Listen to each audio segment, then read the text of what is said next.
আসসালামু আলাইকুম রহমতুল্লাহি ওয়া বারাকাতুহু। বিসমিল্লাহির রহমানির রহিম। আলহামদুলিল্লাহি রাব্বিল আলামিন ওয়াসসালাতু ওয়াসসালামু আলা রাসূলিহিল কারীম ওয়া আলা আলিহি ওয়া সাহবিহি আজমাইন ওয়া মান তাবি'আহুম বিইহসানিন ইলা ইয়াউমিদ্দিন, আম্মা বা'দ। আউযু বিল্লাহি মিনাশ শাইতানির রাজীম। ওয়া কাতিলুহুম হাত্তা লা তাকুনা ফিতনাহ ওয়া ইয়াকুনা আদ-দীনু লিল্লাহ ফাইন ইনতাহাউ ফালা উদওয়ানা ইল্লা আলায যালিমিন। সূরা বাকারার আয়াত নম্বর 193-তে মহান আল্লাহ ইরশাদ করছেন যে, হে মুমিন মুসলিম, তোমরা তাদের বিরুদ্ধে যুদ্ধ করো অতক্ষণ পর্যন্ত যতক্ষণ ফিতনা না দূরীভূত হয়ে যায়। ফিতনার তাফসীর নবী করিম সাল্লাল্লাহু আলাইহি সাল্লাম করেছেন শিরক বলে। যতক্ষণ পর্যন্ত শিরক রয়েছে তার বিরুদ্ধে তোমাদেরকে সংগ্রাম করতে হবে। ওয়া ইয়াকুনা আদ-দীনু লিল্লাহ, এবং আল্লাহর জন্য যাতে করে দিন নির্ধারিত না হয়ে যায়, আল্লাহ পাকের জন্য একমাত্র যেন আনুগত্য খাস না হয়ে যায়, ততক্ষণ পর্যন্ত তোমরা সংগ্রাম করতে থাকবে। ফাইন ইনতাহাউ, তারপরে তারা যদি বিরত হয়ে যায় তাদের বিপর্যয় সৃষ্টি করা থেকে, তাদের শিরক থেকে, অথবা তারা যেসব লোক সত্য দিনের দিকে আসছে তাদেরকে বাধা প্রদান করা থেকে, ফালা উদওয়ানা ইল্লা আলায যালিমিন, তাহলে আর কঠোরতা অবলম্বন করবে না তবে জালেমদের প্রতি। যারা জুলমের ওপর অটল রয়েছে, সীমালঙ্ঘন বাড়াবাড়ি করবে, তাদের ব্যাপারটি ভিন্ন। আল্লাহ পাক রব্বুল আলামিন তারপরে ইরশাদ করছেন, আশ-শাহরুল হারাম ও বিশ-শাহরিল হারাম, সম্মানিত মাসগুলি সম্মানিত মাসের বিনিময়ে। সম্মানিত মাস আল্লাহ পাক রব্বুল আলামিনের নিকট 4টি রয়েছে বছরে। মহান আল্লাহ সূরা তাওবা ইরশাদ করেছেন, ইন্না ইদ্দাতাশ শুহুরি ইনদাল্লাহি 12 শাহরান ফি কিতাবিল্লাহ ইয়াওমা খালাকাস সামাওয়াতি ওয়াল আরদা মিনহা আরবাতুন হুরুম। নিশ্চয়ই মাসের সংখ্যা আল্লাহ পাক রব্বুল আলামিনের নিকট তার বিধানে রয়েছে 12টি বছরে। মিনহা আরবাতুন হুরুম, তার মধ্যে 4টি হচ্ছে সম্মানিত মাস। এই সম্মানিত মাসগুলি হচ্ছে পরস্পর 3টি, জিলকাদ, জিলহজ এবং মুহররম। আর একটি মাস হচ্ছে রজব। এই মাসগুলিতে প্রাচীন যুগ থেকে জাহিলিয়াতের যুগের লোকেরাও যুদ্ধ লড়াই করতো না, কিন্তু যখন নবী করিম সাল্লাল্লাহু আলাইহি সাল্লাম সাহাবায়ে কেরামদের বিরুদ্ধে তারা যখন এই মাসগুলিতে সীমালঙ্ঘন বাড়াবাড়ি করলো, আল্লাহ পাক বললেন, তারা যদি হারাম সম্মানিত মাসগুলিতে তোমাদের উপর হস্তক্ষেপ করে, তোমাদের উপর জুলম অত্যাচার করে, তাহলে তার প্রতিশোধ তোমরা এই হারাম সম্মানিত মাসে নিতে পারবে। ওয়াল হুরুমাতু কিসাস, এবং পবিত্রতা রক্ষার দায়িত্ব হচ্ছে সকলের। এই সম্মানিত মাসগুলির পবিত্রতা রক্ষা করা এই দায়িত্ব সকলের। ফামান ইতাদা আলাইকুম ফাতাদু আলাইহি বিমিসলি মা আতাদা আলাইকুম। আল্লাহ পাক বলছেন, সুতরাং কেউ যদি তোমাদের ওপর বাড়াবাড়ি করে, তোমাদের সাথে কঠোর আচরণ করে, তাহলে তোমরাও তাদের এই আচরণের উত্তম জবাব দেবে যেইভাবে তারা তোমাদের সম্পর্কে বাড়াবাড়ি করেছে। ওয়াত্তাকুল্লাহ, এবং আল্লাহকে ভয় করবে। ওয়ালামু, এবং জেনে রাখো, আন্নাল্লাহা মাআল মুত্তাকিন, আল্লাহ পাক আল্লাহ ভীরুদের সাথে রয়েছেন। সংযত যারা, পাপ থেকে বেঁচে থাকতে যারা চায়, তাদের সাথে আল্লাহ পাক রব্বুল আলামিন রয়েছেন। আল্লাহ পাক রব্বুল আলামিনের সৎ লোকদের সাথে থাকা, ধৈর্যশীলদের সাথে থাকা, মুত্তাকি আল্লাহ ভীরুদের সাথে থাকার অর্থ হচ্ছে তাদের সাথে আল্লাহ পাকের বিশেষ তৌফিক রয়েছে। আল্লাহ পাক তাদের হেফাজত করে থাকেন, আল্লাহ পাক রব্বুল আলামিন তাদের সাহায্য করে থাকেন। এইগুলি হচ্ছে অর্থ যা তাফসীরকারগণ বর্ণনা করেছেন। মহান আল্লাহ আরো ইরশাদ করেছেন, ওয়া আনফিকু ফি সাবিলিল্লাহি ওয়া লা তুলকু বিআইদিকুম ইলা তাহলুকা ওয়া আহসিনু ইন্নাল্লাহা ইউহিব্বুল মুহসিনিন। তোমরা আল্লাহর রাস্তায় ব্যয় করো। আল্লাহ পাক রব্বুল আলামিন তার রাস্তায় ব্যয় করতে বলেছেন। ওয়া লা তুলকু বিআইদিকুম ইলা তাহলুকা, এবং তোমরা নিজের হাতকে ধ্বংসে পতিত করিও না। আল্লাহর রাস্তায় ব্যয় করা ছেড়ে দিয়ে তোমরা নিজেকে ধ্বংসে পতিত করিও না। এই হচ্ছে এই আয়াতের তাফসীর, যা নবী করিম সাল্লাল্লাহু আলাইহি সাল্লাম সাহাবায়ে কেরাম বুঝেছেন যে যারা আল্লাহর রাস্তায় ব্যয় করা ছেড়ে দিবে তারা যেন নিজেদেরকে ধ্বংসে পতিত করবে। আল্লাহ পাক রব্বুল আলামিনের এই আয়াতের অর্থ ব্যাপক, যদিও বিশেষ ক্ষেত্রে নাযিল হয়েছে, কিন্তু এর অর্থ হচ্ছে ব্যাপক। সুতরাং যেই ব্যক্তি নিজেকে ধ্বংসে পতিত করবে সেই ব্যক্তি এই আয়াতের আদেশকে বা নিষেধকে লঙ্ঘন করবে। সুতরাং যারা ধূমপান করে তারা নিজেদেরকে ধ্বংসে পতিত করে, কারণ ধূমপান স্বাস্থ্যের জন্য এত ক্ষতিকর যে এটি যেন নিজেকে ধ্বংসে পতিত করা। এইরকমই যারা আত্মহত্যা করে তারা নিজেদেরকে ধ্বংসে পতিত করে। আল্লাহ পাক রব্বুল আলামিন এই সব যতগুলি কাজ নিষেধ করেছেন আর সেগুলি নিজেকে ধ্বংস করার অন্তর্ভুক্ত, সেগুলি এই আয়াতের নিষেধাজ্ঞার শামিল। আল্লাহ পাক তারপরে বলছেন ওয়া আহসেনু, তোমরা সৎ কাজ করো, তোমরা নিষ্ঠার সাথে কাজ করো, তোমরা সৎকর্মশীল হও। ইন্নাল্লাহ ইউহিব্বুল মুহসিনিন, কারণ আল্লাহ পাক রব্বুল আলামিন কল্যাণকারীদেরকে, সৎকর্মশীলদেরকে, নিষ্ঠাবানদেরকে ভালোবাসেন। এহসান আল্লাহ পাক রব্বুল আলামিনের শানের ক্ষেত্রে হচ্ছে তার ইবাদত বন্দেগী নিষ্ঠার সাথে করা। রাসূলুল্লাহ সাল্লাল্লাহু আলাইহি সাল্লামের ক্ষেত্রে এহসান হচ্ছে যে রাসূলুল্লাহ সাল্লাল্লাহু আলাইহি সাল্লামের পুরোপুরি জীবনের প্রতিটি ক্ষেত্রে অনুসারী হওয়া, মানব জাতির এহসান করা, আল্লাহ পাকের সৃষ্টির ওপর এহসান করা, সদ্ব্যবহার করা। আল্লাহ পাক সৎকর্মশীল যারা সদাচরণ করে তাদেরকে ভালোবাসেন। মহান আল্লাহ তারপরে হজ এবং উমরার বিধিবিধান উল্লেখ করেছেন। মহান আল্লাহ ইরশাদ করেছেন ওয়া আতিমুল হাজ্জা ওয়াল উমরাতা লিল্লাহ ফাইন উহসিরতুম ফামাস্তাইসারা মিনাল হাদি। আল্লাহ পাক সম্বোধন করে ইরশাদ করেছেন মুমিনদেরকে যে হে মুমিন সকল, ওয়া আতিমুল হাজ্জা ওয়াল উমরাতা লিল্লাহ, হজ এবং উমরা আল্লাহর সন্তুষ্টির জন্য সম্পূর্ণ করো। যখন হজ অথবা উমরা শুরু করে দেবে, তাতে ঢুকে পড়বে, তার জন্য ইহরাম বেঁধে নেবে, তখন সেটা সম্পন্ন করা ফরজ হয়ে যাবে। সেটা ফরজ হোক অথবা নফল। উমরা হজ যদি নফলও হয় আর তা শুরু করে দেন, তাহলে সেটা সম্পন্ন করা ফরজ এই আয়াতের আলোকে। মহান আল্লাহ তারপরে বলছেন ফাইন ওহসিরতুম, তবে তোমরা যদি বাধাপ্রাপ্ত হয়ে যাও, হজে গিয়েছিলে, উমরায় গিয়েছিলে, তারপর বাধাপ্রাপ্ত হয়েছ। বাধাপ্রাপ্ত বিভিন্নভাবে হইতে পারে, শত্রু বাধা দিতে পারে, আইনগত কোনো সমস্যা বাধা দিতে পারে, শারীরিক অবস্থার অবনতি বাধা দিতে পারে, অসুস্থ হয়ে পড়েছেন, সেই জন্য আর হজ উমরা সম্পন্ন করতে পারলেন না। যে কোনো কারণে আপনি বাধাগ্রস্ত হয়ে যান, তাহলে কি করবেন? আল্লাহ পাক বলছেন ফামাস্তাইসারা মিনাল হাদি, তাহলে যথাসাধ্য কোরবানি পেশ করে দিবে। কোরবানি পেশ করে দিবে, ওখানেই কোরবানি জবাই করে দিবে যেখানে বাধাগ্রস্ত হয়েছো। ওয়ালা তাহলিকু রুউসাকুম হাত্তা ইয়াবলুগাল হাদিয়ু মাহিল্লা, আর তোমরা মাথা মুন্ডন করবে না যতক্ষণ পর্যন্ত তোমাদের কুরবানির পশু, হাদি ওই কুরবানির পশুকে বলা হয় যেটা হাজি সাহেবরা জবাই করে থাকেন, যেই কুরবানির সম্পর্ক হচ্ছে হজের সাথে, সেই কুরবানি হজে তামাত্তু অথবা কেরানে বিশেষ করে যে জবাই করা ফরজ হাদি। তো এই সম্পর্কে যে কুরবানি করা হয় সেটাকে হাদি বলা হয়। আর যেটা নিজের বাড়িতে কুরবানি করা হয় জিলহজ মাসের 10, 11, 12, 13 তারিখে, সেটাকে উযহিয়া বলা হয়। আল্লাহ পাক বলছেন যে তোমরা মাথা মুন্ডন করবে না অতক্ষণ পর্যন্ত যতক্ষণ হাদি হালাল হওয়ার স্থানে না পৌঁছে যাবে। যদি কেউ কুরবানির পশু সাথে নিয়ে যায় তাহলে হালাল হতে পারবে না যতক্ষণ পর্যন্ত কুরবানি জবাই না হয়ে যাবে। আল্লাহ পাক রব্বুল আলামিন ইরশাদ করছেন হজের মাসলা মাসাইল সম্পর্কে যে ফামান কানা মিনকুম মারিদান আও বিহি আযাম মির রাসিহি ফাফিদিয়াতুম মিন সিয়ামিন আও সাদাকাতিন আও নুসুক। তোমাদের মধ্যে কেউ যদি অসুস্থ হয়ে পড়ে অথবা তার মাথায় কোনো আঘাত থাকে, কষ্টদায়ক বস্তু অর্থাৎ আঘাত থাকে, অথবা কোনো রকমের এমন অসুবিধা থাকে যার জন্য মাথা মুন্ডন করতে সে বাধ্য, মাথায় হয়তো খুব বেশি উকুন হয়ে গেছে, অথবা মাথা আহত হয়েছে যার জন্য চুল কাটতে হচ্ছে, এইরকম যদি কোনো সমস্যা থাকে, অসুস্থতার কারণে মাথা মুন্ডন করতে হচ্ছে বা চুল কাটতে হচ্ছে, ইহরামের অবস্থায় তুমি রয়েছে হজ অথবা উমরার, ফাফিদিয়াতুম মিন সিয়ামিন আও সাদাকাতিন আও নুসুক, তাহলে ফিদিয়া দিয়ে মুক্ত হয়ে যাবে, রোজার ফিদিয়া অথবা সাদকার ফিদিয়া অথবা কোরবানির ফিদিয়া। আল্লাহ পাক রব্বুল আলামিন এখানে তিনটি বিষয়ে ইখতিয়ার দিয়েছেন, তিনটির কোনো একটি তুমি করতে পারো।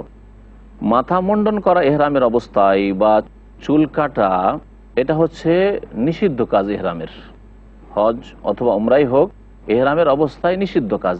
ইহরামের নিষিদ্ধ কাজ যদি কেউ করে ফেলে, এই মাথা মুন্ডন অথবা মাথার চুল কাটার মতো কাজ, তাহলে তার ফিদিয়া রয়েছে। ফিদিয়া হচ্ছে রোজা রাখা।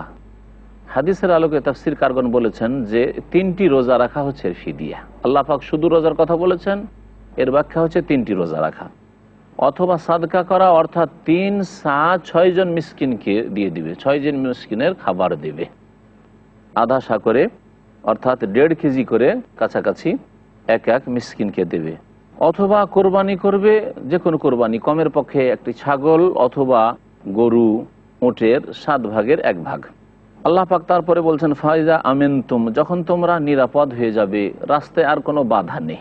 তারপরে হজ সম্পাদন করতে গেলে ফামান তামাত্তা বিল উমরাতি ইলাল হজ্জ ফামাস্তাইসারা মিনাল হাদি, সুতরাং তোমাদের মধ্যে যেই ব্যক্তি হজের সাথে উমরাও ভোগ করে নিবে, হজ করলো ওই সফরে, যেই সফরে তার সাথে সাথে উমরাও করে ফেলল, আল্লাহ পাক বলছেন ফামাস্তাইসারা মিনাল হাদি, তাহলে যথাসাধ্য হাদি কুরবানি পেশ করবে।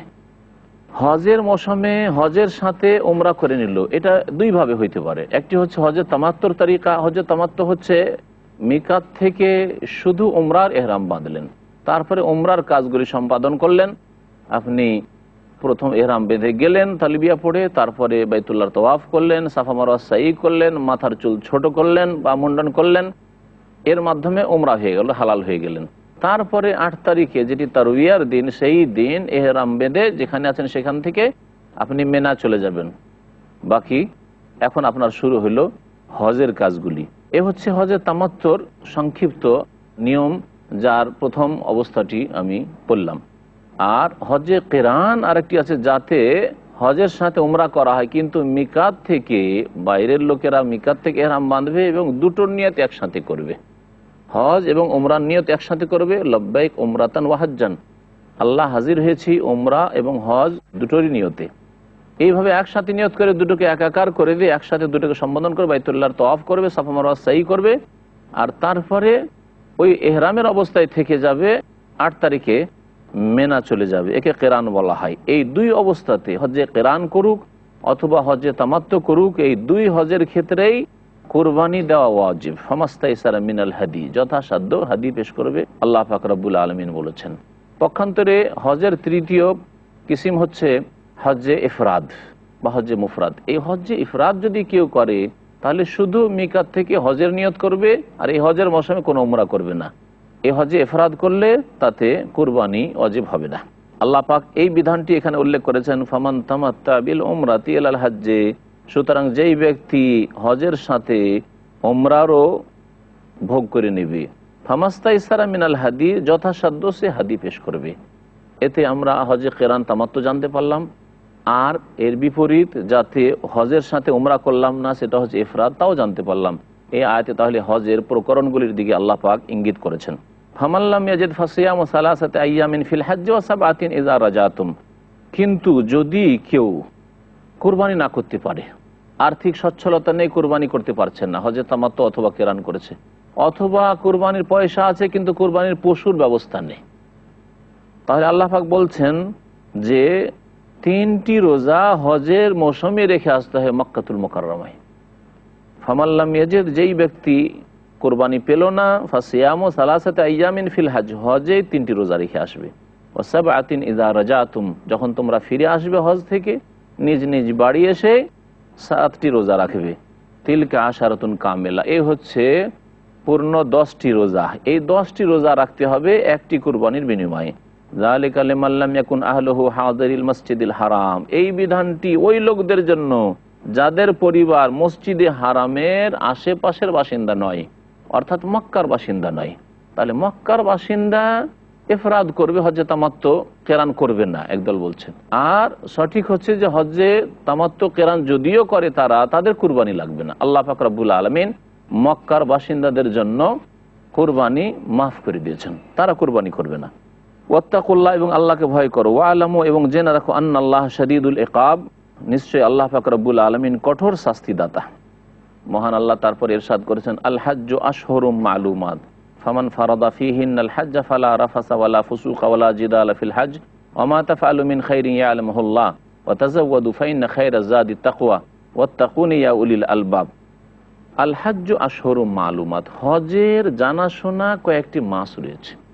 আল্লাহ পাক জানিয়ে দিয়েছেন যে হজের জানাশোনা কয়েকটি মাস রয়েছে। আল্লাহ পাক বহু বচন বলেছেন। তাফসীর কারগণ বলেছেন যে হজের মাস হচ্ছে শাওয়াল, জিলকাদা এবং জিলহজ মাসের 10 দিন। এর অর্থ হচ্ছে যে কোনো ব্যক্তি যদি হজের নিয়তে এহরাম বাঁধে, তাহলে শাওয়াল মাসের 1ম তারিখ হলেই নিয়ত বাঁধতে পারবে। আর শেষ নিয়ত বাঁধার তারিখ হচ্ছে 10 তারিখের রাত। 9 তারিখের দিন আরাফার দিন গিয়ে যে রাতটি আসে মুজদালিফা রাত, সেই রাতের ফজরের আগে পর্যন্ত যদি কেউ এহরাম করে হজের নিয়ত করে আরাফার ওপর দিয়ে অতিক্রম করতে পারে, থামতে পারলো না, সেখানে অবস্থান করতে পারলো না, আরাফার ওপর দিয়ে অতিক্রম করে যেতে পারে, আর ফজরের নামাজের আগে আগে মুজদালিফা চলে যেতে পারে, তাহলে হজ হয়ে যাবে। নবী করিম সাল্লাল্লাহু আলাইহি ওয়াসাল্লাম বলেছেন, আল হাজ্জু আরাফা, হজ হচ্ছে আরাফায় অবস্থানের নাম। আরাফায় অবস্থান করা হজের রুকন, ফরজ। আরাফায় অবস্থান যদি 10 তারিখের রাতের ফজরের আগে আগে করে নেই, তারপরে মুজদালিফা চলে যায়, তাহলে হজ হয়ে যাবে। মুজদালিফায় রাত্রি যাপন করা ওয়াজিব। আল্লাহ পাক রব্বুল আলামিন বলছেন যে হজের জানাশোনা মাস রয়েছে কয়েকটি, এর অর্থ হচ্ছে এই, ফামান ফারাদা ফিহিন্নাল হাজ্জা, সুতরাং এতে যদি কেউ নিজের ওপর হজকে বিধিবদ্ধ করে নাই, মানে হজের মধ্যে প্রবেশ করে, হজের মনস্থ করে, ফালা রাফাসা, তাহলে যৌন সম্পর্কেও কোনো কথা বলবে না, না আপন স্ত্রীর সাথে না অপরের সাথে, এই ধরনের কোনো কাজ করবে না। এহরামের অবস্থায় সবসময় হারাম, যেগুলি হজের এহরামের অবস্থায় হারাম। স্ত্রী যে আল্লাহ পাক হালাল করেছেন আপন স্ত্রী, তাও এই এহরামের অবস্থায় তার সাথে যৌন সম্পর্কেও কোনো আলোচনা করবে না, যৌন সম্পর্কে কোনো কথা বলবে না, যৌন সম্পর্কে কোনো রকমের আচরণ করবে না। ওয়ালা ফুসুকা, আর কোনো অন্যায় কাজ করবে না। ফুসুক যে কোনো পাপের কাজ, কোনো অন্যায় কাজ করবে না। ওয়ালা জিদালা ফিল হজ, আর এই হজে কোনো রকমের ঝগড়া বিবাদ করবে না। অনেক হাজিরা যায় হজ করতে, আর গিয়ে সেখানে একে অপরের সাথে ঝগড়া বিবাদ করতে থাকে, হইচই করতে থাকে, চিৎকার করতে থাকে। আল্লাহ পাক এসব নিষেধ করেছেন। ওমা তাফআলু মিন খাইরিন ইয়ালামুহুল্লাহ, এবং তোমরা যে কোনো ভালো কাজ করো আল্লাহ পাক অবশ্যই জানেন। ওয়া তাযাওয়াদু ফাইন্না খায়রাজ যাদি তাকওয়া, আর তোমরা সম্বল গ্রহণ করো, সর্বোত্তম সম্বল হচ্ছে, সর্বোত্তম পাথেয় হচ্ছে আল্লাহ ভীরুতা, তাকওয়া, সংযত জীবন যাপন করা। ওয়াত্তাকুনি ইয়া উলিল আলবাব, হে জ্ঞানবান লোকেরা আমাকে তোমরা ভয় করো। আল্লাহ পাক রব্বুল আলামিন তারপর ইরশাদ করেছেন, লাইসা আলাইকুম জুনাহুন আন তাবতাগু ফাদলাম মির রাব্বিকুম। হজের মৌসুমে ব্যবসা বাণিজ্য করা হাজী সাহেবদের জন্য অনেকে দ্বিধাগ্রস্ত ছিল যে এটা কি জায়েজ হবে, আমরা এসেছি হজ করতে আর ব্যবসা বাণিজ্য করব, টাকা পয়সা আয় উপার্জন করব। এই যে মনের দ্বন্দ্ব এবং এতে যে তাদের সংশয় ছিল, তার নিরসনের জন্য আল্লাহ পাক রব্বুল আলামিন এই আয়াত নাযিল করলেন যে হজে এসে লক্ষ্য উদ্দেশ্য হবে হজ, কিন্তু যদি ব্যবসা বাণিজ্য করো, কেনাকাটা করো, কেনো অথবা বিক্রি করো, তাহলে জায়েজ, তোমাদের জন্য কোনো গুনাহ নেই। যে আনতাবতাগু ফাদলাম মির রাব্বিকুম, তোমাদের প্রতিপালকের অনুগ্রহ সন্ধান করবে ব্যবসা বাণিজ্যের মাধ্যমে। ফাইদা আফাদতুম মিন আরাফাত, সুতরাং তোমরা যখন আরাফা থেকে ফিরে আসবে, আল্লাহ পাক এই আয়াত দিয়ে আরাফায় অবস্থান করাকে ফরজ করেছেন, আরাফা থেকে ফিরে আসতে হবে। ফাজকুরুল্লাহ ইনদাল মাশআরিল হারাম, তখন তোমরা মাশআরে হারামের নিকটে আল্লাহর জিকির আজকার করবে। মাশআরে হারাম বলা হয়েছে মুজদালিফাকে, এই মুজদালিফায় রাত্রি যাপন করতে হবে, মাগরিব এশা একত্রিত করে বিলম্ব করে জমা করতে হবে, সূর্য ডুবিয়ে দিয়ে আরাফা থেকে চলে আসতে হবে মাগরিব নামাজ না পড়ে, আর এখানে সে মাগরিব এশা একসাথে জমা করবে। ফজরের নামাজ পড়ে সেখানে আল্লাহর জিকির আজকার করে বেশি দোয়া করবে। নবী করিম সাল্লাল্লাহু আলাইহি ওয়াসাল্লাম এখানে দোয়া করেছেন এবং এখানে দোয়া কবুল হওয়ার স্থান। ওয়াজকুরুহু কামা হাদাকুম, যেভাবে আল্লাহ তোমাদেরকে হিদায়াত করেছেন সেইভাবে আল্লাহ পাকের জিকির আজকার করো, তাকে বেশি বেশি স্মরণ করো। ওয়াইন কুনতুম মিন ক্বাবলিহি লামিনাদ দালিন, এর পূর্বে তোমরা পথভ্রষ্টদের দলে ছিলে। সুম্মা আফিদু মিন হাইসু আফাদান নাস, অতঃপর তোমরা ফিরে আসো ওইখান থেকে যেখান থেকে সাধারণ লোকেরা ফিরে আসে। কুরাইশদেরকে আল্লাহ সম্বোধন করে বলেছেন যারা মুজদালিফা থেকে হজ করে চলে আসতো, আরাফা যেত না। আল্লাহ বলছেন সাধারণ লোকেরা, বাইরের লোকেরা এসে আরাফা যায়, ওই আরাফা থেকে ফিরে আসো, আরাফা না গেলে তোমাদের হজ হবে না। আস্তাগফিরুল্লাহ, এবং আল্লাহর কাছে মার্জনা কামনা করো। ইন্নাল্লাহ গাফুরুর রহিম, আল্লাহ পাক রব্বুল আলামিন সমস্ত গুনাহ মার্জনাকারী এবং দয়াবান। ফাইজা কাযাইতুম মানাসিকাকুম, হজের কাজগুলি যখন তোমরা সম্পাদন করে ফেলবে, শেষ হয়ে যাবে, ফাজকুরুল্লাহ, 10 তারিখে হজের কাজগুলি শেষ করে দিলে, কঙ্কর মারলে, তারপরে কোরবানি করলে, মাথা মুন্ডন করলে, বাইতুল্লাহর তওয়াফ করলে, সাফা মারওয়ার সাই করলে, এই দিনে সবচেয়ে বেশি কাজ 10 জিলহজ।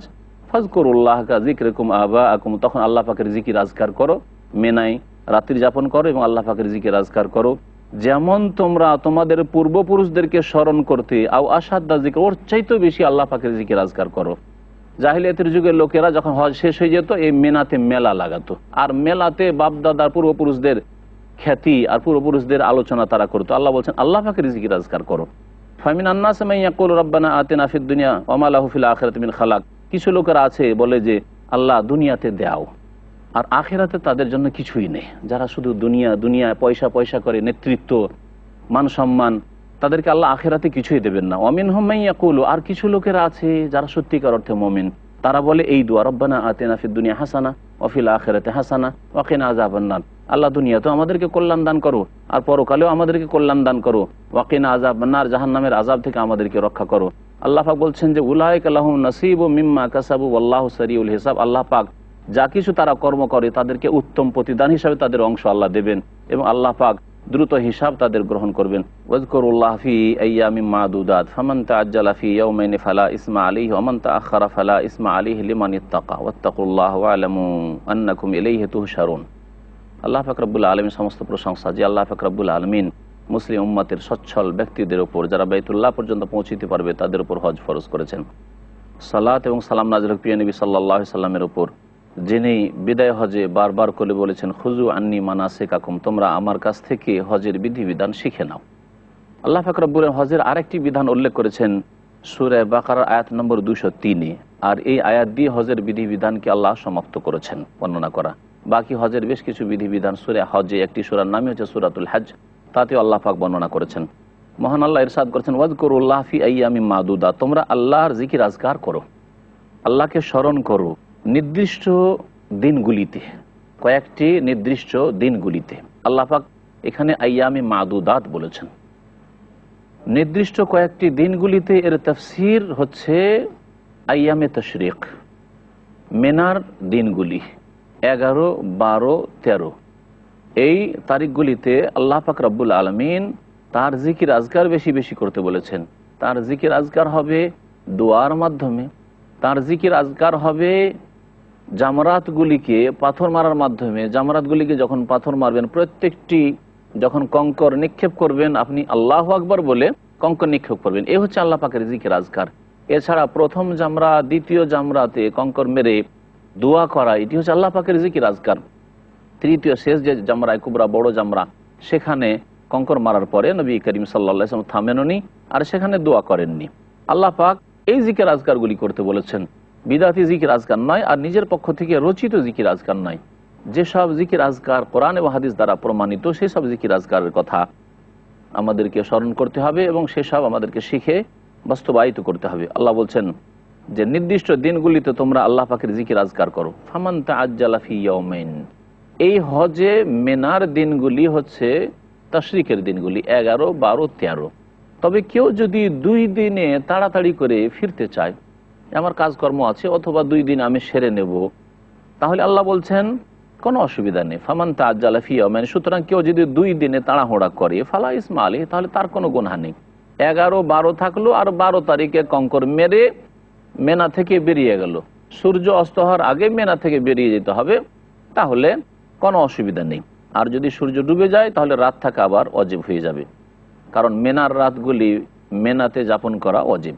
ওমান তাআখারা, আর কেউ যদি বিলম্ব করে, আর করে 13 তারিখও থাকে, 13 তারিখের রাত থাকলো, 13 তারিখের দিনে তারপরে কঙ্কর মারল, ফালা ইসমা আলাইহি, তাতেও কোনো গুনাহ নেই। লিমানিত্তাকা, আর এটি তো ওই সব লোকের জন্য যারা আল্লাহ ভীরু। তাহলে আল্লাহ ভীরুরা সবচেয়ে উত্তম কাজ করবে, আর উত্তম হচ্ছে 13 তারিখ পর্যন্ত মেনায় অবস্থান করা। কারণ নবী করিম সাল্লাল্লাহু আলাইহি ওয়াসাল্লাম অনুমতি তো দিয়েছেন, কিন্তু নিজে যখন বিদায় হজ করেছেন তখন 13 তারিখ পর্যন্ত মেনায় অবস্থান করেছেন। আল্লাহ পাক রব্বুল তারপরে বলছেন ওয়াত্তাকুল্লাহ, তোমরা আল্লাহকে ভয় করো, ওয়া'লামু আন্নাকুম ইলাইহি তুহশারুন, আর জেনে রাখো যে তোমাদেরকে তার কাছে একত্রিত করা হবে। আল্লাহ পাক রব্বুল আলামিন দরবারে হাজির হইতে হবে, আর সেখানে জবাবদিহি করতে হবে, এই চিন্তা তোমাদের রাখতে হবে। মহান আল্লাহ তারপর ইরশাদ করেছেন এক শ্রেণীর মুনাফিক লোকদের কথা, ওয়ামিনান নাস মান ইউজিবুকা কাউলুহু ফিল হায়াতিদ দুনিয়া ওয়া ইউশহিদুল্লাহ আলা মা ফি কলবিহি ওয়া হুয়া আলাদুল খিসাম। মানুষের মধ্য থেকে কিছু লোক এমন আছে যাদের কথা এই পার্থিব জীবনে তোমাকে খুব চাকচিক্য লাগবে। আল্লাহ পাক নবী করিম সাল্লাল্লাহু আলাইহি ওয়াসাল্লামকে বলছেন যে এমন কিছু কথা বলবে, বড় চমৎকার কথা বলবে, কথা শুনে মনে হবে লোক তো খুব ভালো। ওয়ায়ুশহিদুল্লাহ আলা মা ফি কলবিহি, আর তার অন্তরে যা কিছু আছে এর ওপর আল্লাহকে সাক্ষী রাখবে, আল্লাহর দোহাই দিয়ে বলবে আমার অন্তর খুব ভালো, আমি হিতাকাঙ্ক্ষী, আমি কল্যাণকামী, আমি ভালো কাজ করি ইত্যাদি, এই ধরনের কথাবার্তা বলবে। ওয়া হুয়া আলাদুল খিসাম, অথচ সেই ব্যক্তি বড়ই ঝগড়াটে, সেই ব্যক্তি বড়ই ঝগড়াটে। বলা হয়েছে তাফসীর কিতাবাদিতে যে এই আয়াতটি নাযিল হয়েছে বিশেষ একজন ব্যক্তি সম্পর্কে। নবী করিম সাল্লাল্লাহু আলাইহি ওয়াসাল্লামের জামানায় বড় ঝগড়াটে ব্যক্তি ছিল মুনাফিক আখনাস বিন শারিক। কিন্তু কোন ক্ষেত্রে যদি আয়াত নাযিল হয় তাহলে তাতেই সীমিত নয় সেই আয়াত, সেই আয়াত তের আওতাভুক্ত যত লোকেরা কিয়ামত পর্যন্ত হবে তারা এতে সামিল হবে। সুতরাং এমন কোনো ব্যক্তি যার কথা খুব সুন্দর কিন্তু আমল তার সুন্দর নয়, ইমান তার সুন্দর নয়, বরং তার মধ্যে কপটতা মুনাফিকি রয়েছে, তারা আর সে ঝগড়াটে বিবাদ সৃষ্টি করে, ফিতনা ফাসাদ সৃষ্টি করে, ক্ষতি সাধন করে উম্মতে মুসলিমার, তাহলে তারা এই আয়াতের অন্তর্ভুক্ত হবে। এবং আল্লাহ পাক রব্বুল তাদের সম্পর্কেই বলেছেন যে এরা বড় ঝগড়াটে আর এদের কথা খুব চমৎকার লাগে। আর এদের বদ চরিত্র আরও আল্লাহ পাক বর্ণনা করেছেন, ওয়াইজা তাওয়াল্লা সাফিল আরদি লিউফসিদা ফিহা ওয়া ইউহলিকাল হারসা ওয়ান নাসল। হে নবী, যখন তোমার কাছ থেকে এই ধরনের লোকেরা ফিরে যায়, সাফিল আরদ, তখন পৃথিবীতে ছুটাছুটি করে। কি জন্য ছুটাছুটি করে? ভালো কাজের জন্য। লিউফসিদা ফিহা, ফিতনা ফাসাদ সৃষ্টি করার জন্য, বিশৃঙ্খলা সৃষ্টি করার জন্য। ওয়া ইউহলিকাল হারসা ওয়ান নাসল, এবং শস্যাদি ধ্বংস করে, ক্ষেতের ফসল ধ্বংস করে। ওয়ান নাসল, আর পশুকে ধ্বংস করে, ক্ষয়ক্ষতি করে। ওয়াল্লাহু লা ইউহিব্বুল ফাসাদ, আল্লাহ পাক রব্বুল আলামিন বিপর্যয় সৃষ্টি করাকে ভালোবাসেন না। না এই কাজকে ভালোবাসেন, না এই কাজ যারা করে ফিতনা ফাসাদ সৃষ্টি করে তাদেরকে আল্লাহ পাক ভালোবাসেন। তো এই রকম চরিত্র যাদের, কথা তো সুন্দর কিন্তু এরা জমি জায়গার ক্ষতি করে, খাদ্যদ্রব্যের ক্ষতি করে, পশু পাখির ক্ষতি করে, মানুষের ক্ষতি করে, আল্লাহ পাক রব্বুল আলামিন এদের সম্পর্কে আয়াতগুলি নাজিল করেছেন। ওয়াইযা কিলা লাহু ইত্তাকিল্লাহ, আর যখন এই শ্রেণীর লোককে বলা হয় ইত্তাকিল্লাহ, আল্লাহকে ভয় করো, আর এরকম বিপর্যয় সৃষ্টি করিও না, ফিতনা ফাসাদ করিও না, আখাযাতুল ইজ্জাতু বিল ইসমি, তখন তার অহংকার তাকে গুনাহের দিকে আকর্ষণ করে। অহংকারের কারণে সে গুনাহ করে থাকে। অনেক সময় অহংকারের জন্য অহংকারী ব্যক্তি সত্যকে পায় না।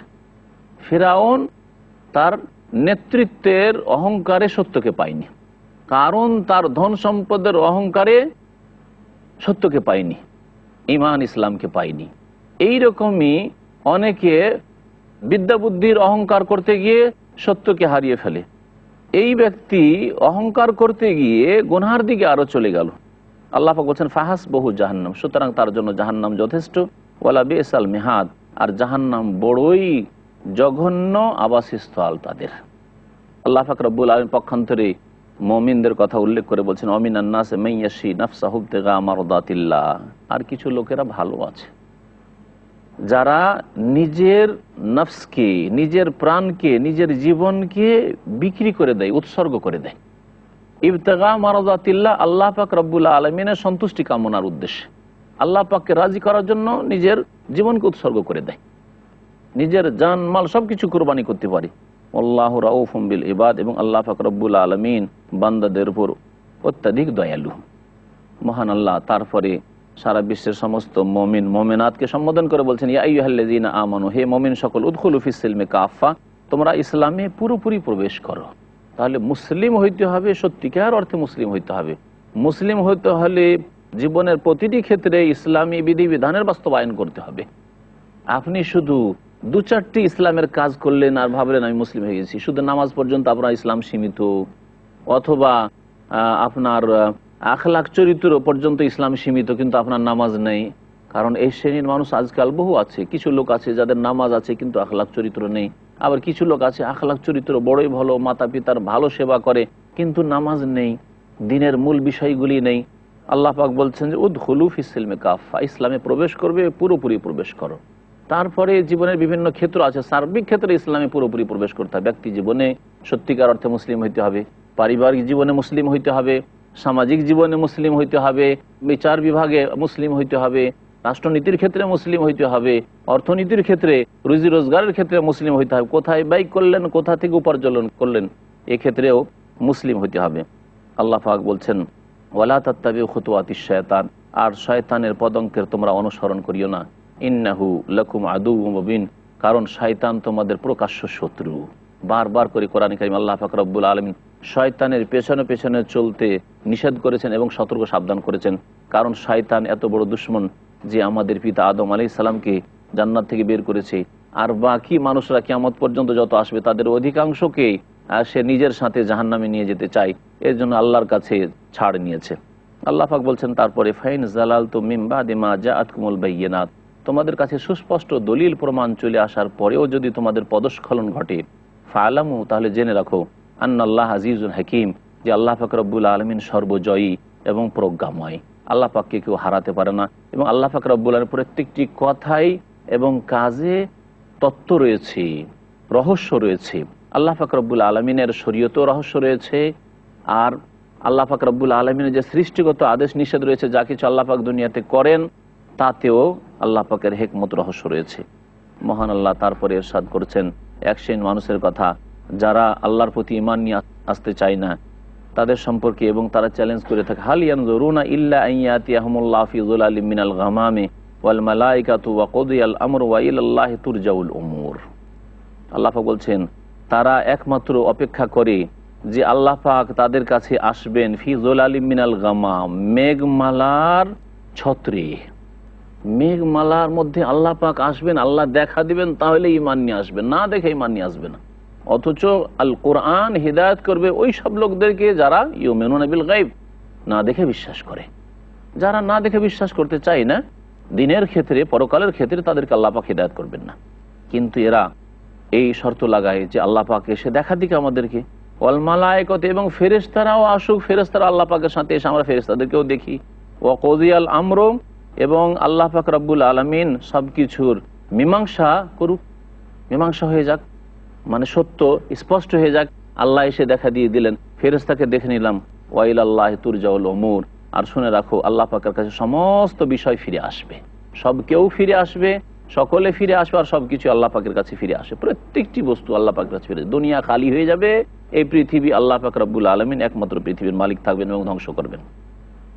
মহান আল্লাহ ইরশাদ করেছেন, সাল বনি ইসরাঈল কাম আতাইনাহুম মিন আয়াতিন বায়্যিনাহ ওয়া মান ইউবাদদিল নি'মাতাল্লাহি মিন বাদি মা জাআতহু ফাইন্নাল্লাহা শাদীদুল ইকাব।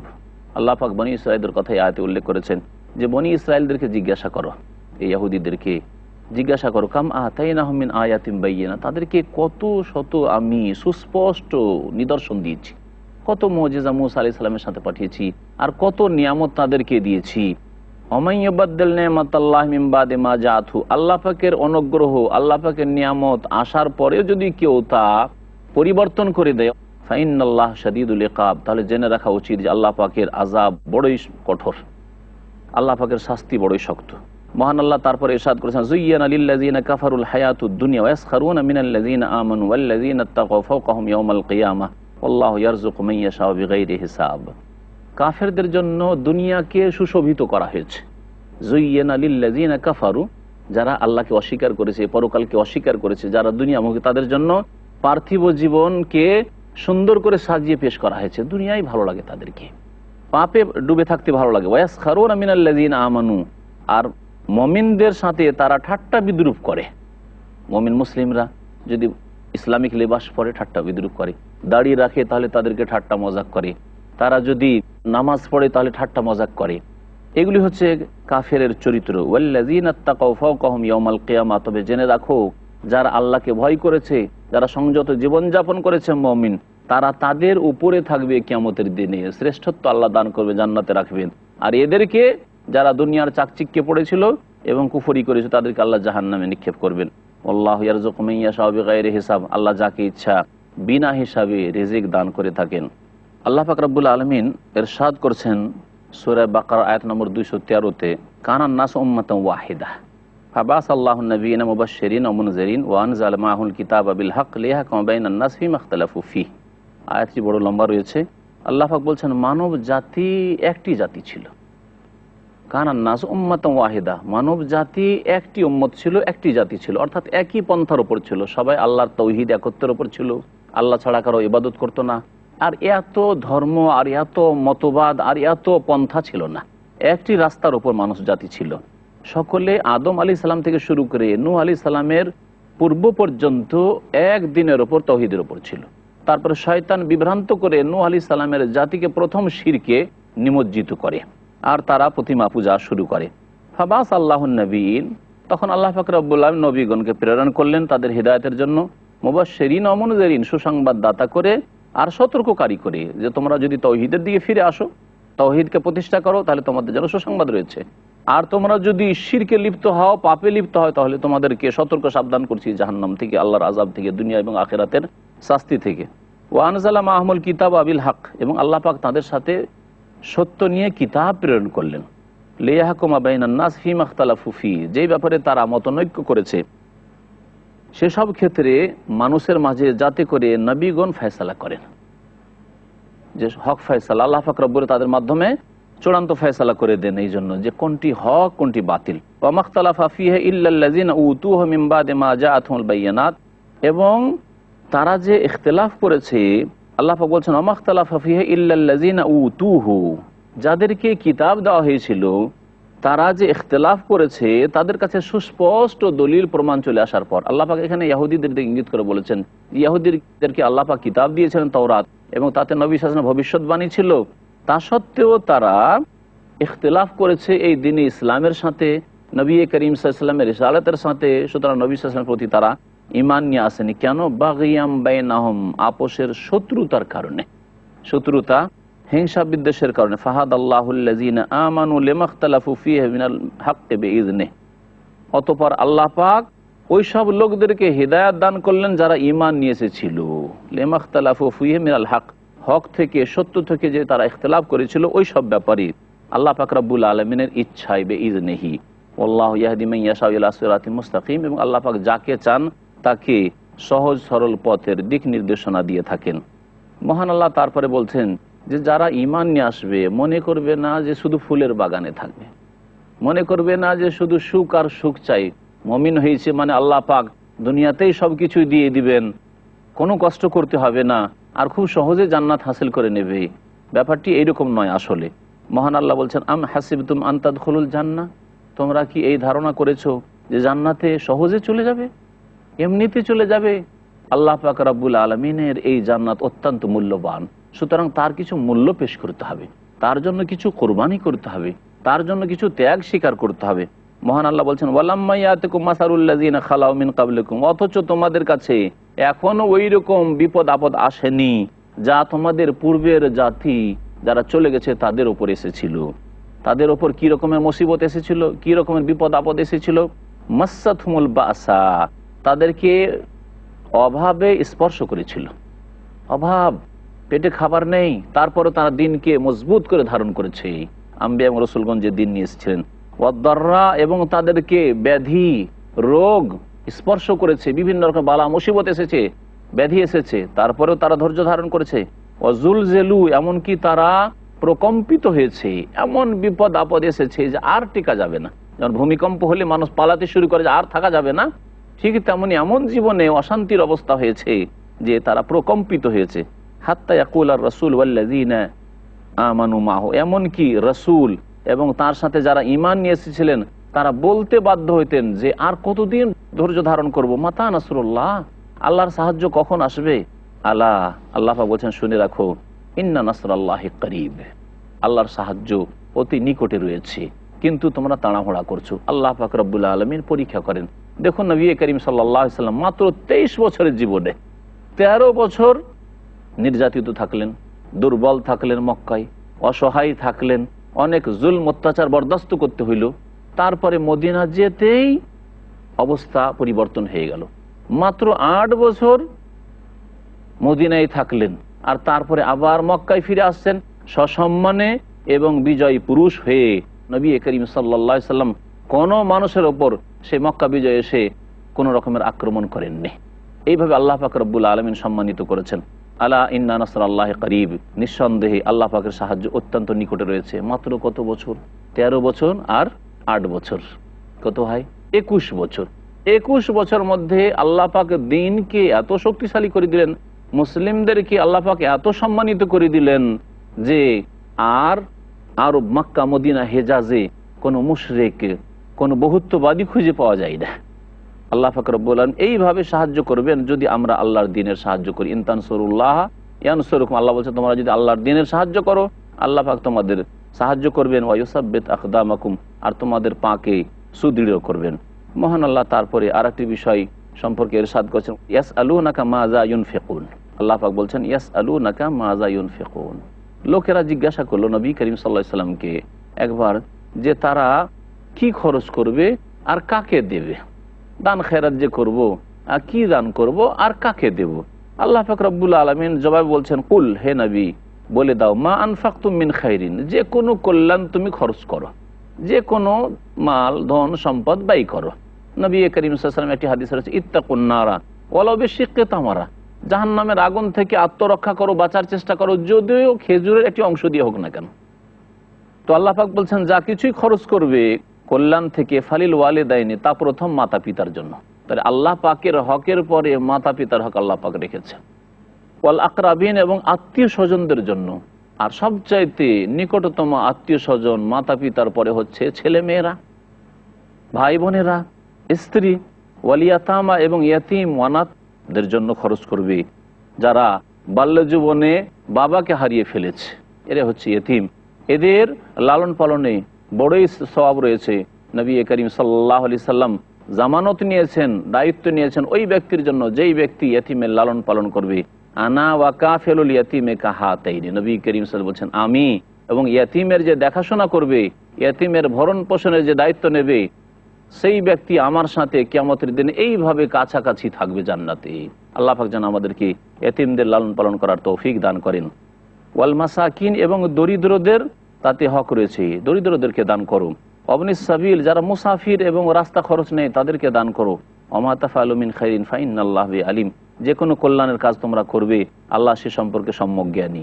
আল্লাহ পাক রব্বুল আলামিন তারপরে আবার জিহাদের বিষয়টিকে এখানে উল্লেখ করেছেন, কুতিবা আলাইকুমুল কিতাল ওয়া হুয়া কুরহুল লাকুম, তোমাদের ওপর সশস্ত্র যুদ্ধকে ফরজ করা হয়েছে। আল্লাহ পাক জিহাদ ফরজ করেছেন, কিন্তু তার বেশ কিছু শর্ত রয়েছে। সেই শর্তগুলি যদি পাওয়া যায় তখন জিহাদ রয়েছে, সব সময় জিহাদ নয় যে বিনা কোনো শর্তে। যেমন রোজা রাখার জন্য শর্ত রয়েছে যে আপনি যাতে করে সুস্থ হন, আপনি মুকিম হন, বাড়িতে আছেন, আপনি নাবালক নন, সাবালক মানুষ, আপনি এখন সাবালক হয়েছেন, তাহলে রোজা ফরজ হয়েছে। হজের জন্য শর্ত হচ্ছে যে আপনার কাছে যেন বাইতুল্লাহ পর্যন্ত পৌঁছার টাকা পয়সা থাকে, আর সেখান থেকে ফিরে আসার ব্যবস্থা থাকে, ভিক্ষা করবেন আর হজ করতে যাবেন, সেটা আল্লাহ বলছেন না। জাকাতের জন্য শর্ত হচ্ছে যে আপনার যেন নিসাব থাকে, যদি নির্দিষ্ট একটা পরিমাণ আছে যাকে নিসাব বলা হয়, সেটা যদি না থাকে আপনার জাকাত ফরজ নেই। সেই রকমই জিহাদ আল্লাহ পাক রব্বুল আলামিন ইবাদত, তার জন্য বেশ কিছু শর্ত রয়েছে যেগুলি কোরআন এবং হাদিসের আলোকে বুঝে নিতে হবে। আল্লাহ পাক বলছেন তোমাদের উপর জিহাদকে ফরজ করা হয়েছে, ওয়া হুয়া কুরহুল লাকুম, কিন্তু সশস্ত্র যুদ্ধ তোমাদের উপর বড় কষ্টকর, কারণ এতে জান দিতে হবে, এতে স্ত্রীকে বিধবা করার আশঙ্কা আছে, এতে ছেলে মেয়েদেরকে ইয়েতিম করার আশঙ্কা আছে। সুতরাং এটা মানুষের মনের ওপর বড়ই কষ্টকর, এটা সহজ বিষয় নয়। ওয়াসান তাকরাহু শাইআন, আর আল্লাহ বলছেন হতে পারে যে একটা জিনিসকে তোমরা অপছন্দ করছো, ওয়া হুয়া খায়রুল লাকুম, তাতেই তোমাদের কল্যাণ রয়েছে। ওয়াসান তুহিব্বু শাইআন, আর হতে পারে যে কোনো কিছুকে তোমরা ভালোবাসছো, ওয়া হুয়া শাররুল লাকুম, সেটা তোমাদের জন্য অপ্রীতিকর, অকল্যাণকর, তাতেও অমঙ্গল রয়েছে তোমাদের জন্য। তাহলে অনেক সময় হয়তো মনে করছেন যে না, এই ক্ষেত্রে আমি এই ঝুঁকি নেব না, কিন্তু ঝুঁকি নেওয়াতে আপনার কল্যাণ ছিল। আল্লাহ পাক রব্বুল আলামিন এই কথা বলে জীবনের প্রত্যেকটি ক্ষেত্রে এটি হচ্ছে কোরআনী নীতিমালা, যে অনেক সময় দেখি যে এটা হয়তো আমাকে খারাপ লাগলো, কিন্তু তাতেই কল্যাণ আছে। আপনি বিবাহ করার পরে মনে হলো যে না, আমি হয়তো মার খেয়ে গেলাম, না, তাতেই হয়তো ওই স্ত্রীতে আল্লাহ পাক কল্যাণ রেখেছেন। আর অনেক সময় দেখা গেল যে আপনার স্ত্রী মারা গেল অথবা একটা ছেলে মারা গেল, খুব খারাপ লাগলো, কিন্তু তাতেই হয়তো কল্যাণ আছে। আল্লাহ পাক রব্বুল আলামিন বলছেন যে আল্লাহু ইয়ালামু ওয়া আনতুম লা তা'লামুন, আল্লাহ পাক সব কিছুই জানেন আর তোমরা কিছুই জানো না। সুতরাং পরিণাম কোনটার ভালো আছে কোনটার খারাপ আছে সেটা আল্লাহ পাক ভালো জানেন। মহান আল্লাহ তারপর ইরশাদ করেছেন, ইয়াসআলুনাকা আনিশ শাহরিল হারাম, নবী করিম সাল্লাল্লাহু আলাইহি সাল্লামকে লোকেরা জিজ্ঞাসা করলো হারাম মাস সম্পর্কে, যে এই হারাম মাসে কিতালিন ফিহি, এতে যুদ্ধ করা কেমন, জায়েজ না জায়েজ নয়। আল্লাহ পাক বললেন কুল কিতালুন ফিহি কাবীর, এতে যুদ্ধ করা হচ্ছে বড় কাবিরা গুনাহ। হারাম মাস যে 4টি মাস রয়েছে, রজব মাস এবং জিলকাদা, জিলহিজ্জা, মুহররম, এই 4টি মাস হচ্ছে সম্মানিত হারাম মাস। এতে যুদ্ধ করা হচ্ছে কাবিরা গুনাহ, বড় অপরাধের কাজ। ওয়াসাদ্দুন আন সাবিলিল্লাহি ওয়া কুফরুম বিহি ওয়াল মাসজিদিল হারাম ওয়া ইখরাজু আহলিহি মিনহু আকবারু ইনদাল্লাহ, তবে হারাম মাসে যুদ্ধ করার চাইতে বড় অপরাধ হে কাফেরেরা, হে আরব কুরাইশরা, মুশরিকরা তোমরা করে রেখেছো, সেগুলি হচ্ছে যে আল্লাহ রাস্তায় বাধা সৃষ্টি করে, যারা ইসলাম কবুল করতে এসেছে তাদেরকে তুমি বাধা দিয়েছো, যারা ইসলাম গ্রহণ করতে এসেছে তাদেরকে তোমরা বাধা সৃষ্টি করেছো। ওয়া কুফরুম বিহি, এবং আল্লাহর সাথে কুফরি করেছো, যেটা এর চাইতে বড় অপরাধ। ওয়াল মসজিদুল হারাম, মসজিদে হারামে নামাজ পড়তে যেতে বাধা দিয়েছো নবী করিম সাল্লাল্লাহু আলাইহি ওয়াসাল্লাম সাহাবায়ে কেরামদেরকে, এটা এর চাইতে বড় অপরাধ। হারাম মাসে যুদ্ধ করা, লড়াই করার চাইতে বড় অপরাধ। ওয়া ইখরাজু আহলিহি মিনহু, এবং যারা মক্কাবাসী, মক্কার মুসলিম মুমিন যারা এখানে জন্ম নিয়েছে, যাদের মাতৃভূমি, এখান থেকে তাদেরকে বিতাড়িত করেছো, মদিনা যেতে বাধ্য করেছো তাদেরকে, এটা এর চাইতে বড় অপরাধ করেছো। আল্লাহ বলছেন আকবার ইনদাল্লাহ, আল্লাহর নিকট এই পাপগুলি হারাম মাসে লড়াই করার চাইতে বড় গুনাহ। ওয়াল ফিতনা তো আকবর মিনাল কাতল, আর ফিতনা ফাসাদ সৃষ্টি করা, খুন করার চাইতে বড়। শিরকে কাউকে লিপ্ত করা, এ হচ্ছে ফিতনা। শিরকের গুনাহ খুনের গুনার চাইতে বড় গুনাহ, আল্লাহ পাক রব্বুল এখানে বলেছেন। আর আরেকটি আয়াতে বলেছেন আসাদ্দু মিনাল কাতল ওয়ালা ইয়াজালুনা ইউকাতিলুনাকুম, আল্লাহ বলছেন যে আল্লাহর শত্রু যারা, আল্লাহর দ্বীনের শত্রু মুশরিক, তাদের স্বভাব হচ্ছে যে তোমাদের বিরুদ্ধে সব সময় তারা যুদ্ধে লিপ্ত থাকবে। হাত্তা ইয়ারুদ্দুকুম আন দীনিকুম, যতক্ষণ পর্যন্ত তোমাদেরকে তোমাদের দিন থেকে ফিরিয়ে না দিবে, যতক্ষণ ঈমান না ছেড়ে দেবে, কালেমা না ছেড়ে দেবে, নামাজ না ছেড়ে দেবে, ততক্ষণ পর্যন্ত ইসলামের শত্রু ছেড়ে দেবে না। ইনিস্তাতাও, যদি তাদের পক্ষে সম্ভব হয়। ওমাইয়ারতাদ মিনকুম আন দীনিহি, শুনে রাখো তোমাদের মধ্য থেকে কেউ যদি দিন থেকে বিমুখ হয়ে যায়, ইসলাম ছেড়ে দেয়, নামাজ ছেড়ে দেয়, পর্দা ছেড়ে দেয়, ফায়ামুতু ওয়া হুয়া কাফির, আর এইরকম দিন ছেড়ে দিয়ে সে নাস্তিক হয়ে গেল, আল্লাহদ্রোহী হয়ে গেল, আর কুফরি অবস্থায় মারা গেল, ফাউলাইকা হাবিতাত আমালুহুম ফিদ দুনিয়া ওয়াল আখিরাহ, তাদের আমলগুলি ইহকালে পরকালে সর্বনাশ হয়ে যাবে, ধ্বংস হয়ে যাবে। ওয়া উলাইকা আসহাবুন নার হুম ফিহা খালিদুন, আর এরাই জাহান্নামে চিরকাল অবস্থান করবে। আল্লাহ পাক রব্বুল আলামিনের পক্ষান্তরে মুমিন মুসলিমের কথা, যারা আল্লাহর প্রতি ঈমান নিয়েছে, তাদের যে পুরস্কার রয়েছে তার কথা উল্লেখ করে বলছেন ইন্নাল্লাযীনা আমানু ওয়াল্লাযীনা হাজারু ওয়া জাহাদু ফি সাবিলিল্লাহ উলাইকা ইয়ারজুনা রাহমাতাল্লাহ ওয়াল্লাহু গফুরুর রহিম। নিশ্চয় যারা ঈমান নিয়ে এসেছে এবং হিজরত করে এসেছে, হিজরত করা মানে এক দেশ থেকে আর এক দেশে স্থানান্তরিত হওয়া, আল্লাহর দিনকে রক্ষা করার জন্য, পেটের দায়ে নয়। যেমন আজকাল পেটের দায়ে ধনী দেশগুলিতে চলে যাচ্ছে, পশ্চিমা দেশগুলিতে অনেকে চলে যাচ্ছে, এটা হিজরত নয়, এটা ইসলামিক হিজরত নয়। বরং এটা যদি সেখানে যদি ইসলাম পালন করা আরো কষ্ট করা হয়, তাহলে নিষিদ্ধ হিজরত। আর ইসলামী হিজরত হচ্ছে যে আল্লাহর দিনকে রক্ষা করার জন্য, আপনি আপনার ঈমান বাঁচানোর জন্য অথবা ইসলাম প্রচারের জন্য আপনি এক দেশ থেকে আরেক দেশে গেলেন, এর নাম হচ্ছে হিজরত। যারা হিজরত করলো, ও জাহাদু ফি সাবিল, আল্লাহ রাস্তায় সশস্ত্র যুদ্ধ করলো, উলাইকা ইয়ারজুনা রাহমাতাল্লাহ, তারাই আল্লাহর রহমতের আশাবাদী।